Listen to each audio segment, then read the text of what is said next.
জীবনে যাই হোক না কেন দর্শক, স্বপ্নের পিছনে ছুটুন। আর স্বপ্নের পিছনে ছুটতে হলে আপনাকে প্রথমে স্বপ্ন দেখতে হবে। স্বপ্নের পিছনে তখনই ছোটা যায় যখন আপনি স্বপ্ন দেখবেন। আপনি যখন আপনার স্বপ্নের পিছনে ছুটবেন তখন আপনার জীবনে কিছু বাধা আসবে। সেই বাধাগুলো কি আসবে? যেগুলো আমার পিছনেও এসেছিল। আপনাকে অনেক লোক উপহাস করবে, অনেক লোক আপনাকে দেখে হাসবে, আপনাকে দেখে ঠাট্টা করবে।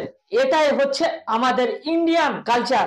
এগুলো আপনার যে রিচ কান্ট্রি গুলো আছে সেই রিচ কান্ট্রিতে এরকম হয় না, এগুলো হয় আমাদের এই ইন্ডিয়াতে। সেই জন্য বলছি দর্শক, আপনি যখন কিছু করতে চাইবেন, সমাজের এক শ্রেণীর শকুনের দল, তাদের বলা হয় শকুনের দল, তারা আপনাদের পিছন থেকে টেনে ধরবে। মানে সে নিজেও কিছু করবে না, আপনাকেও কিছু করতে দেবে না, বলবে এটা তোর দ্বারা হবে না, পারবি না। যেমন আমার ক্ষেত্রেও ঘটেছিল।